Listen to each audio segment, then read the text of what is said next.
E aí, pessoal, tudo bem? Nesse bloco agora nós vamos trabalhar outra peça e agora nós vamos trabalhar o mandado de segurança. Como de costume, eu trago aí para vocês na tela duas estruturas. À esquerda você tem a estrutura da reclamação trabalhista e à direita a estrutura do mandado de segurança. Nós fazemos isso para você poder comparar e ver que a estrutura ela é muito parecida, a estrutura ela tem pouquíssimas mudanças, né? Você vai guardar isso, memorizar essa estrutura e vai percebendo os elementos diferenciais de uma peça para outra. No final desse bloco, a gente vai fazer uma revisão para poder destacar esses diferenciais de uma peça para outra. Então, eu te convido agora para a gente poder conhecer melhor essa peça que é o mandado de segurança. Então, vem aqui para a lousa comigo. E aí, inicialmente, o que nós vamos ter? Começando pelo endereçamento, nós já temos uma diferença. No mandado de segurança, o endereçamento ele vai poder ser a vara do trabalho, ele poderá ser o TRT ou até mesmo o TST.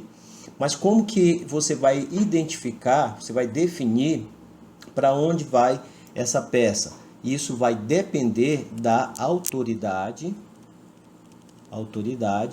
coatora. Então, é a autoridade coatora que vai definir para onde você vai endereçar a peça do mandato de segurança. Até porque, então, você precisa entender aqui, a partir da leitura do artigo 5º, inciso 69 da Constituição, que diz o seguinte: conceder-se-á mandado de segurança. Ou seja, quando é que cabe o mandado de segurança? Para proteger o direito líquido e certo. Então, aqui, para proteger direito líquido e certo, que não é amparado pelo habeas corpus ou habeas data. Então, esse remédio jurídico ele seria na ausência, ou seja, não podendo utilizar o habeas corpus, não podendo usar o habeas data, então aí seria o mandato de segurança. Então, quando é que ele cabe? Ilegalidade ou abuso de poder de quem?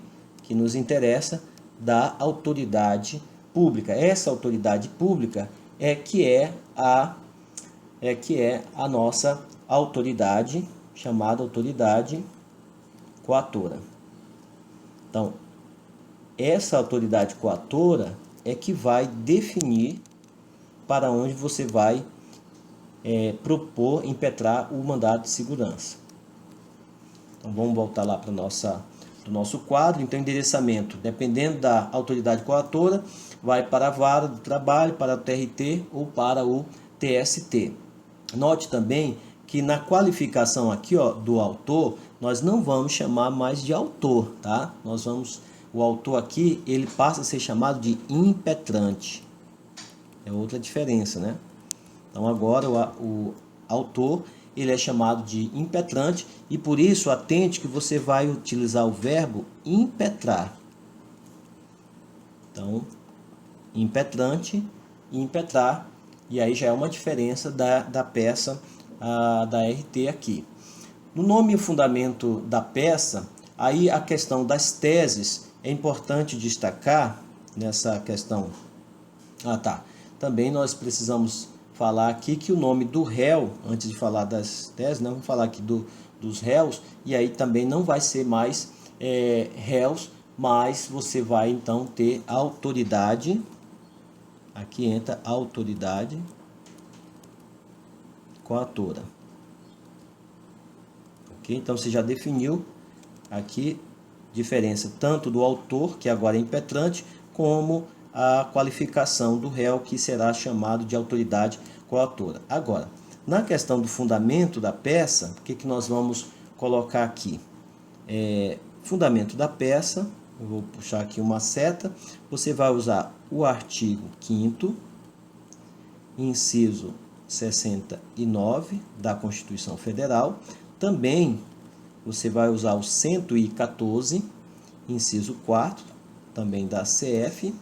E não esquecer, você vai usar também a lei própria do mandato de segurança, que é a Lei 12.016 de 2009. Agora, com relação às teses, pessoal, não vão ser muitas teses, que basicamente é o direito líquido e certo. Não são tantas teses como no caso da reclamação trabalhista. No caso do mandato de segurança, você vai procurar detectar 3 questões, né? Vamos botar aqui, teses. Basicamente 3, seria cabimento, o direito líquido e certo,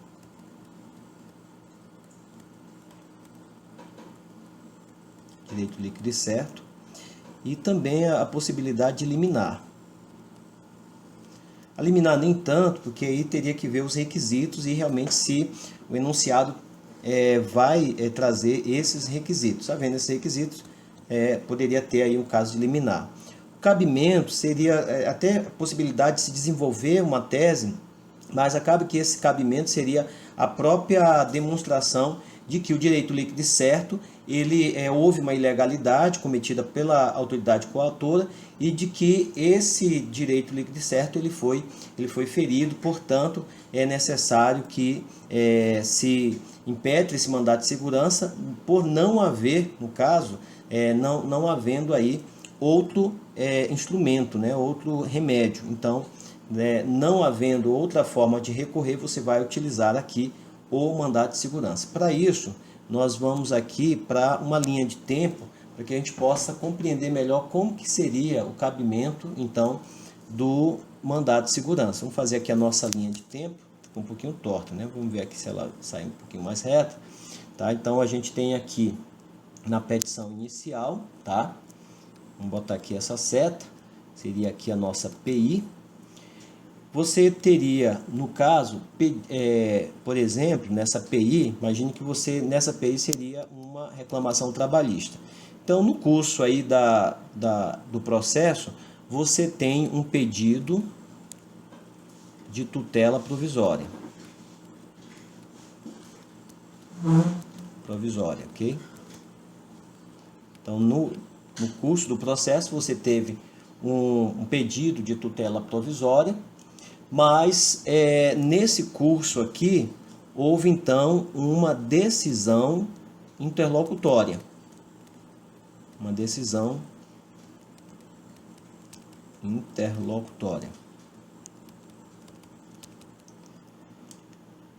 De tutela, exatamente, né? Vamos colocar aqui, de tutela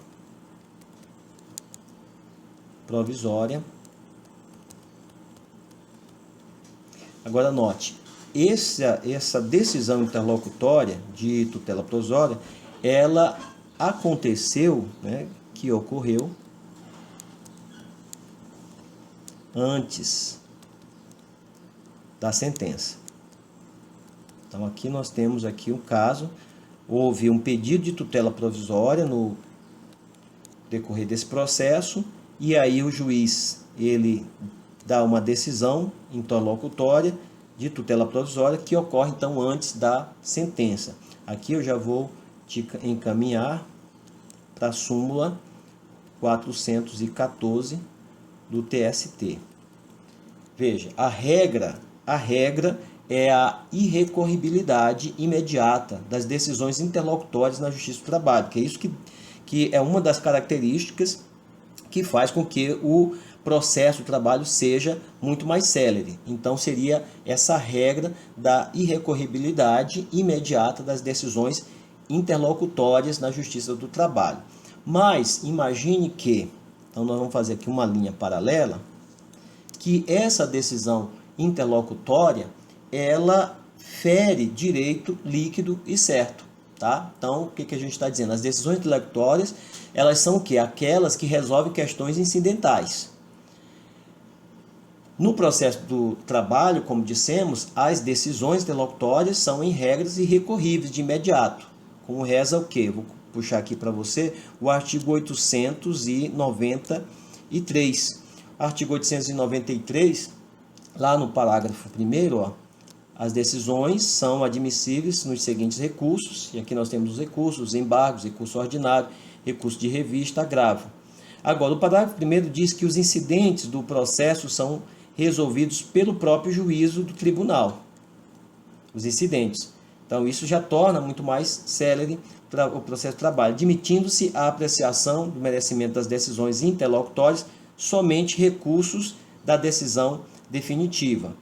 O parágrafo 2º diz: a interposição de recurso para o Supremo Tribunal Federal não prejudicará a exceção do julgado. Então, o parágrafo 1º, ele traz aqui como particularidade responsável pela tão famosa celeridade atribuída ao processo laboral. Já o TST, mediante o parágrafo 1º do artigo 1º da Instrução Normativa número 39 de 2016, diz que diante da chegada do Código do CPC, aliás, do Código de Processo Civil 2015, ele ratificou esse império do processo trabalhista no referido princípio que estamos falando. Então aqui é só para você entender das decisões sobre a questão das decisões interlocutórias. Então, voltando para o nosso gráfico, nós tivemos um pedido, uma decisão, mas o que aconteceu? Essa decisão interlocutória da autoridade coautora, ela feriu direito líquido e certo. Então, neste caso, se foi na vara do trabalho, então você vai propor no TRT. Ok? Você vai propor no TRT. Mas, e se foi um dos ministros? Então, você também poderá propor no TST. É possível também que seja proposto na própria vara do trabalho? Será que é possível?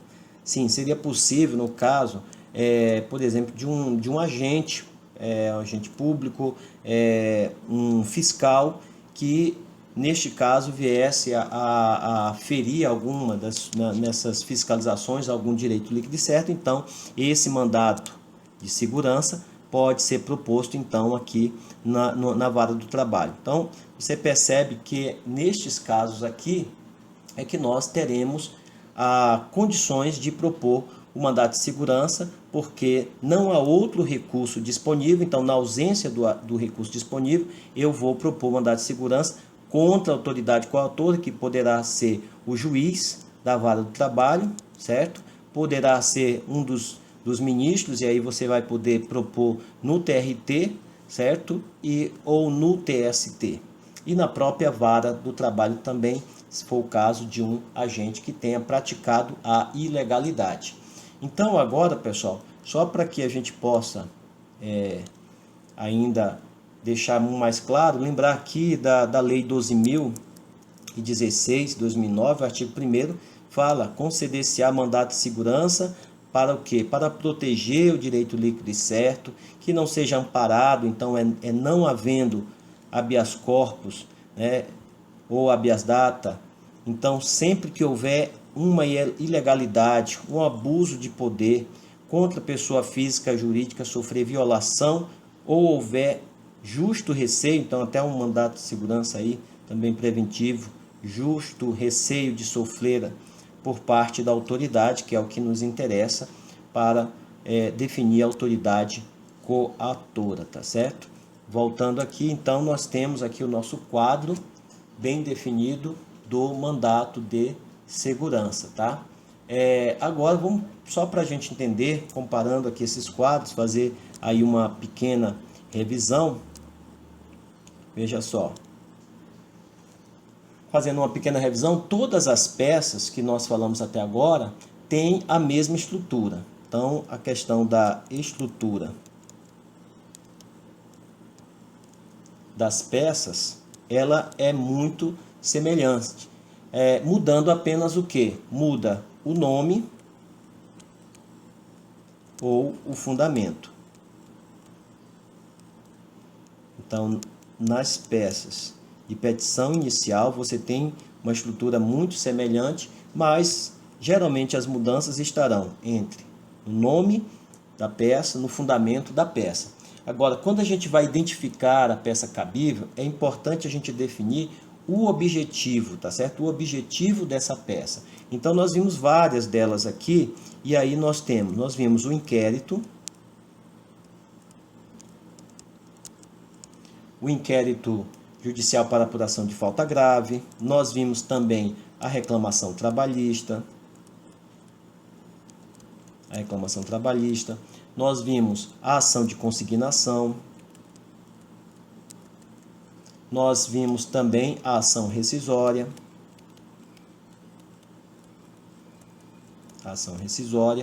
e por fim nós vimos aqui o mandato de segurança, tá certo? Então, no caso do inquérito, é importante que você destaque ali no enunciado a apuração de falta grave. Apurar uma falta grave de funcionário estável. Então, funcionário estável. No caso da reclamação trabalhista, você vai discutir tudo que não foi respeitado no vínculo e que foi mantido ou estabelecido. Então, você vai discutir o contrato de trabalho. Tudo que que não foi respeitado, dentro desse vínculo trabalhista, você vai discutir na reclamação trabalhista. Na ação de consignação e pagamento, você vai consignar bens e valores.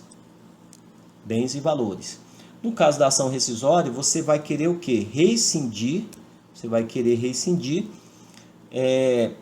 uma decisão com trânsito em julgado, uma sentença com trânsito em julgado. Então, você vai rescindir decisão ou sentença com trânsito, vou apagar aqui o MS, com trânsito em julgado.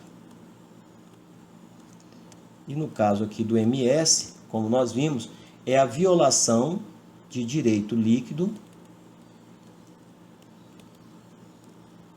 e certo. Quando não houver outra medida possível, não havendo outra medida possível, neste caso, essa ilegalidade ou abuso, ela deve ser praticado por autoridade pública. Praticado por autoridade pública. Ok? Então, essas são as peças que nós vimos. Aí, lembrando o seguinte, pessoal, o inquérito, vou fazer aqui do lado, ó, o inquérito. Eu vou até colocar aqui, ó, uma tabelinha rápida aqui para você, ó. A vara TRT. Aqui é a nossa peça. Então, o inquérito, ele vai ser proposto na vara do trabalho. A RT também é na vara do trabalho. A ação de consignação na vara do trabalho. A ação rescisória, ela vai ser proposta tanto na vara do trabalho quanto no TRT. O mandado de segurança, ele poderá também ser na vara do trabalho e no TRT e TST também, tá certo? Então aqui você tem a questão também, o inquérito para apurar falta grave, como nós falamos, foi aqui na vara. Então você já tem aqui nesse gráfico, pessoal, ó, o endereçamento aonde você vai iniciar essa ação. Então a gente fez essa breve revisão e fechamos aqui essas peças que são propostas pelo autor. E no próximo bloco que nós vamos começar a trabalhar são as peças que são próprias da defesa, tá certo? Então aqui são as peças do autor. E depois, agora no próximo bloco, nós vamos trabalhar as peças de defesa, ok? Então, até o próximo bloco.